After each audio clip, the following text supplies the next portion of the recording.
This is the Investor Connect podcast program. I'm Hall T. Martin. I'm the host of this show in which we interview angel investors, venture capital, family offices, private equity, and many other investors for early stage and growth companies.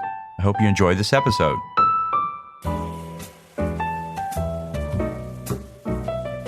Interested in learning more about investing in startups, launching a new startup and need to raise funding? The Startup Funding Espresso is a daily podcast in a short, concise format delivered to your inbox every day, Monday through Friday. In the time it takes to drink an espresso, you can learn about startup funding. To subscribe, go to investorconnect.org and put your email into the pop-up box. Hello, this is Hall Martin with Investor Connect. Today we're here with Luke Hohmann, CEO and founder of FirstRoot. FirstRoot teaches financial literacy and civics as kids decide how to invest real money in their school. Luke, thank you for joining us. Thank you, Hall. I'm really happy to be here. So can you tell me about your background before founding FirstRoot? What did you do before this? Well, FirstRoot is kind of the natural evolution of a career spent in helping people decide how to invest and manage money. My last company, Contenio, was an enterprise software platform that helped large companies around the world set budgets using participatory and collaborative techniques. And this is part of the reason I did Contenio was if you know anything about the annual budget process in most companies, it's awful, right? People are supposed to work together. And for the listeners, Hall is chuckling right now, just to let everyone know, because he knows, as we all do, that the annual budgeting process is just garbage in most companies. Well, absolutely. It was a tough experience to go through those, and very painful one, and very picky, and it's just not a very fun thing to do for sure. So what I started to do is I started to work with major corporations to create a better process of setting the budget where people would come together and they would participate. And we called it, of course, collaborative budgeting or participatory budgeting. And I had major corporations using our software, Cisco, eBay, Salesforce, BMW, and Naspers in Europe through PayU, one of their subsidiaries. And I started to see how much better the budgeting process was when people were using these participatory techniques. You roll the clock a little forward. I started doing it philanthropically with cities.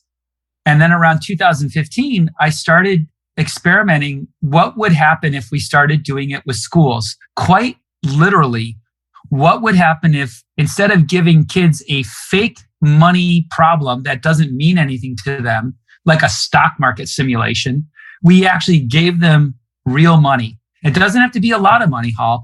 We find that somewhere between $1,000 and $2,000 for a school is enough to feel meaningful to the kids. They can do something with it, but we put the kids in control and then we guide them through this process. Roll the clock forward a little bit more. I sold Contenio in 2019, finished my integration tasks, and last year started FirstRoot, which is a company completely devoted to teaching financial literacy and promoting positive civic engagement through this activity known as participatory budgeting in schools. Well, that's great. So what led you to start working in the personal finance or personal literacy space to begin with?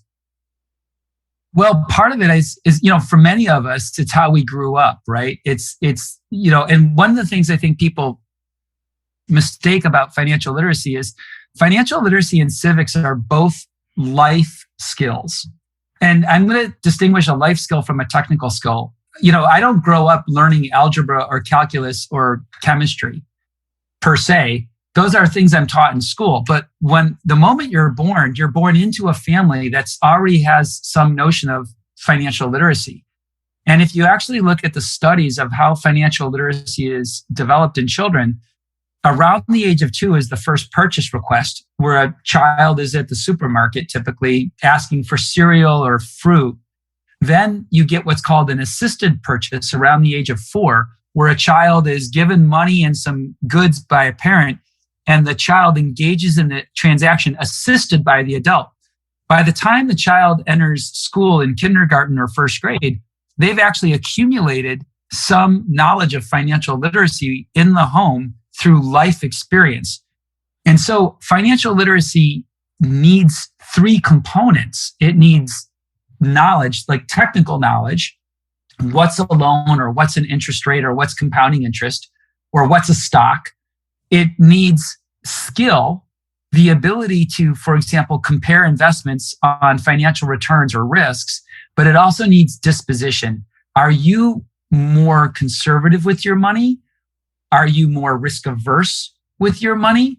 If you're an investor as an adult, do you want your investment to be aligned with some notion of a social impact, or do you just want a financial return? All of these flow together to create financial literacy. Unfortunately, most school programs only talk about one aspect, the technical aspect. Like if you go to a bank and you say, hey, I'd like to download the financial literacy materials at a major bank, you're going to see that those materials are pretty much only associated with things like, well, you got to develop a budget and you got to develop a saving plan. Well, okay, but what choices am I making in my budget? One of my favorite points of view is the idea that you shouldn't judge how other people spend money because you may not know their context. And my wife and I live in California. We have some friends and we love to go over to their house for dinner because they serve really good wine. like wine my wife and I would never buy because it's way out of our price range. But you know what? My wife and I chose to have 4 kids and our friends chose to have no kids. And every now and then we'll be walking back from our neighbor's house and my wife will say, if we didn't have those kids, we could have that wine. And I'd said, yeah, but I'm glad we have the kids, right? So you shouldn't really judge how people spend money because you may not always know the context by which they're spending money, but you should know how you spend money and your context and your values.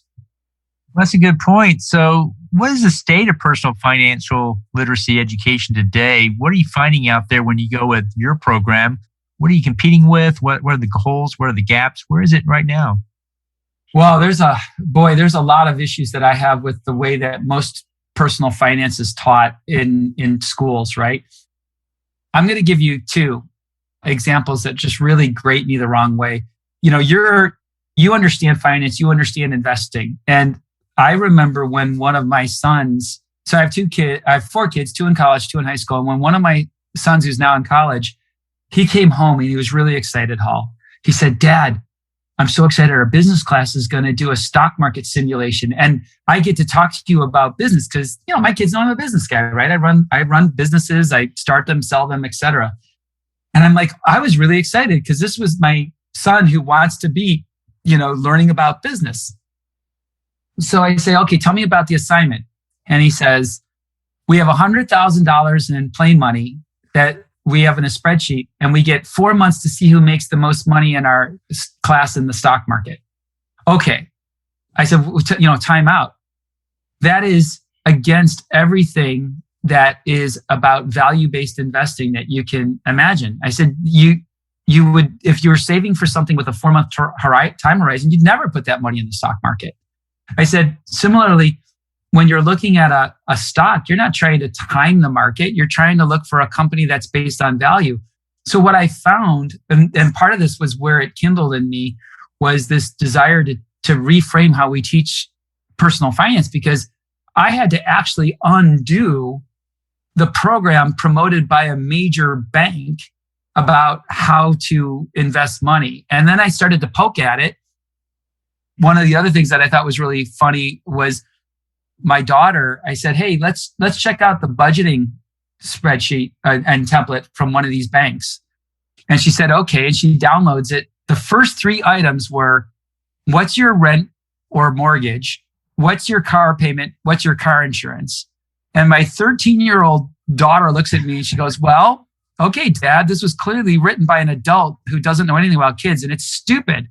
I don't have rent because I live at home.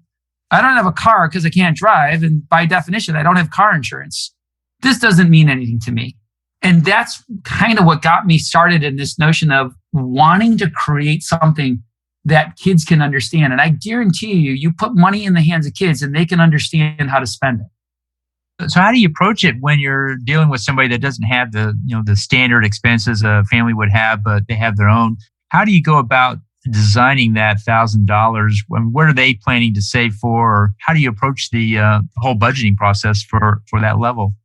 So let's start with the distinction between the school and the family. Where FirstRoot starts is actually in the school, right? So when we talk about $1,000 or $2,000, that's money that the class or the school is spending. I'll give you to not make it abstract, let me give you a really concrete example. We did a project with Hegel Elementary School in Madison, Wisconsin. There were 3 fifth grade classrooms. Each classroom had $500 and a goal to make the school a little better because they're graduating out of the school. The classrooms created ideas, and I want to take a step back now and actually describe what participatory budgeting is. We don't walk up to the school and say, here's some money, good luck. We actually have a program, and it's 5 stages. Stage 1 is planning. The kids actually plan the theme of the program and decide who is going to be involved. The next stage is ideation. The kids, using that theme, create ideas that would be appropriate for the school to get the benefit. Then the schools move into refinement, where they take those raw ideas and they actually create specific proposals. So an example at Hegel was one of the students said, an idea always starts with one person. So one of the students said, hey, we're 5th graders. Wouldn't it be nice to plant a tree? We need a tree in this part of the school. And it would be something that we could remember that we did. So in refinement, they started to research, well, what kind of tree should we plant and how much would it cost? I'll come back to that. Another kid had the idea that they wanted to get new soccer nets for their soccer field because they were worn out. And again, how much does a soccer net cost? Where you go on Amazon, figure it out. Then they have a voting process. And the kids, they had these budgets, $500 per classroom or $1,500 total. But their total set of ideas was something like $2,800. Now, this is common in life, right? I mean, in business, the marketing team is going to give you a bunch of ideas, but you can only afford a subset of them. If you were doing a home improvement, you'd have a bunch of ideas, but you couldn't afford everything. So you got to choose. That's the voting stage. Now, each of the children have a vote. They make their preferences known. We look at the voting results, and then we fund and put into implementation the choices of the children. And along that way, there's something that's really important. It's important to help the students make the connection that you can think big. You can even think about projects that cost more than you can afford if you're creative about how you get the project done. So let's go back to the tree. When the kids started researching the tree, it was several $100s. And then one of the kids says, hey, I have a family relative who owns a nursery. Maybe he'd donate the tree. So then they got a tree donated. So the cost went to zero because of the kids were doing the work that we want to instill as values, right? I mean, it's part of personal finance, right? My wife still cuts coupons, right? Why? And her point is, why pay full price for something if you don't have to? Absolutely. You don't pay full price for everything. You barter, you negotiate, you trade, you do things to get the cost down where it matters for you. So if it's something you don't care about, you probably won't barter for it. If it is something does matter, well, then you're going to find ways to get it down. And that helps prioritize things as well. Now, taking that concept into families is the next thing. Is we know that for personal finance, when it's introduced in schools, how the family is structured and what the family talks about is really critical.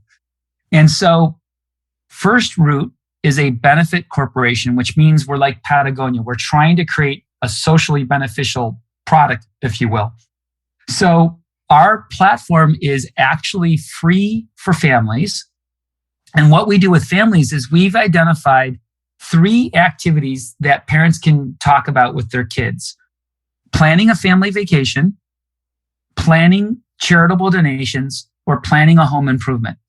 And then we mapped those activities into financial concepts. So an example would be a loan is a financial concept. And what we talk about is if you're going on a vacation, most financial advisors would recommend against getting a loan. It's not a good idea to get a loan for a vacation. But if you were doing a home improvement and you intended to live in your home for a while, you'd find that financial advisors are more comfortable with, taking on debt for something like a home improvement. Now, there are some people who are rather extreme about debt, right? Some financial people are like, there's no debt ever. And my response is, sorry, Dave Ramsey, I live in California and virtually no one can buy a home for cash in where I live. So I get it. Like, it's a nice goal, but the reality is debt itself is not an evil concept. It's understanding what debt is about and how you're using it and how you're managing it. That's much more important, because the reality is, for most people, debt will be part of the financial landscape of their life. So saying, no to debt is not as, to me, effective as saying, you need to understand what debt is and how to manage it. Right. Well, you talked about the 5 stages: planning, ideation, refinement, voting. What was the 5th one? Oh, implementation. Okay. What we're trying to do in the implementation stage is, and we joke about this, Hall, I try to make good financial choices, but I'm not perfect. And I've made some mistakes. And some of those mistakes are hilariously dad jokes in a family, like, oh yeah, dad bought this and it totally felt like there's a couple of tools in my garage gathering dust. So what we do in the implementation phase, I think, is almost where the best learning comes in, because we actually implement the ideas of the kids, and then we sit back and ask how it went. And, you had a budget.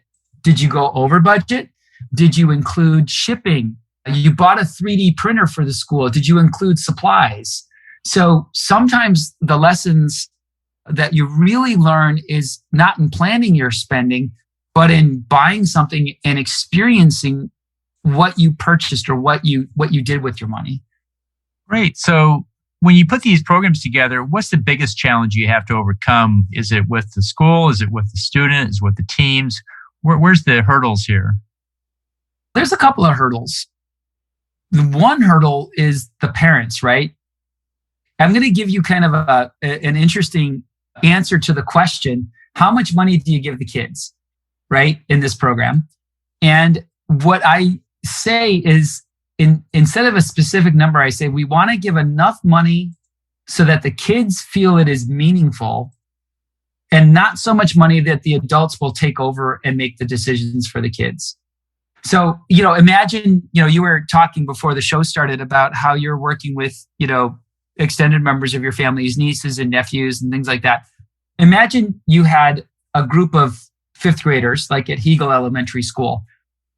You've got 3 5th grade classrooms. No one is really going to be too worried about, giving the kids $500.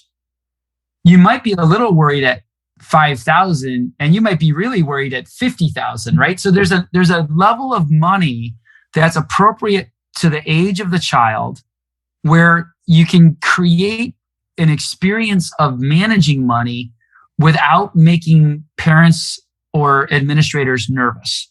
So the holdback is mostly parents, and the other holdback is you get these adults who have these bad images of kids right now. Like, we all have these stereotypes, like, a kid wearing a hood is using drugs, or a kid, doing X is some bad thing, or, the kids are going to spend money on a party because, there's a John Hughes movie, Pretty in Pink, that we watched when we were kids, where everyone's getting drunk and acting crazy. Kids, that's just not the normal kid. And so when you look at what kids really do with the money, they make great investments in their school. We've got kids who are planting trees, who are buying 3D printers, who are buying chemistry equipment, who are painting murals. We also have kids doing really profound things. In one of our schools, the kids ended up buying more menstrual products for the girls' bathroom in high school, because the girls just didn't have what they needed to be safe and go to school. So how do you find the schools accepting this program? Are they saying this is a great thing, bringing it in, or do you have to go and really sell it to them, or do the parents sell it to them? How do you get the schools to sign up? Yeah, some schools love it because they've been doing participatory budgeting in person, and some schools don't like it very much. And so it's just a process. We're a small enough company, and the market is vast enough that we only go with the schools who say yes. Like, we're not trying to sell people in what they don't want to buy. We actually work with the schools, and there's plenty of schools out there that are saying, "Hey, we really want to do this." So I think over time it'll grow, but I don't think that we worry about the schools too much. Right. Well, where do you plan to take FirstRoot going forward? Are you going to stay at the same level with the schools, or do you plan to take it just to more schools, or maybe at a higher level? I think there's two questions on that, right? The first is, we're a benefit corporation, but I also have investors. So I need to make a financial return for my investors. So the likely long-term outcome of FirstRoot is that we'll sell to another company, or we'll go sell to the public market and go public. So that's kind of the normal outcome of the kind of companies that I've worked in the past. But where we're headed is quite simply is in two vectors. One is, the first vector is simply serving schools in America and around the world. So we've got pilots that we've completed in America. The North American, on the date of this podcast and when it gets released, will be out of school in North America. But in the Southern Hemisphere, we're just starting schools. So we're actually piloting right now, or planning pilots in India and a few other places in the Southern Hemisphere. So we'll be a global company promoting financial literacy. Now, the other element of our strategic plan is to help schools manage the money that's in the program. And so I want to give you a possibility question, right? I want to stoke your imagination, Hall. If I go to a single classroom with 25 kids and I give each of those kids $10, we've created a program of $250, and the kids will learn participatory budgeting and civics. It's great. It's not a big impact though, right? If I go to that same school and say it was a high school and I gave it $10,000, well, that's not so much money that the high school is going to be, worrisome, but it's an impact that the kids can make. But let's expand that. What would happen if I gave all 2,800 or so high schools in Texas $10,000? Now I've got $28 million in the hands of kids. And what if they could collaborate? What would the kids in Texas fund if they had $28 million? If I keep going, there's roughly 100,000 schools in the US. I mean, there's like 98,000, but let's just round it up for simple math. If I gave 100,000 schools in the US $10,000, what would our children in the US do with $1 billion in capital? That's what we want to find out.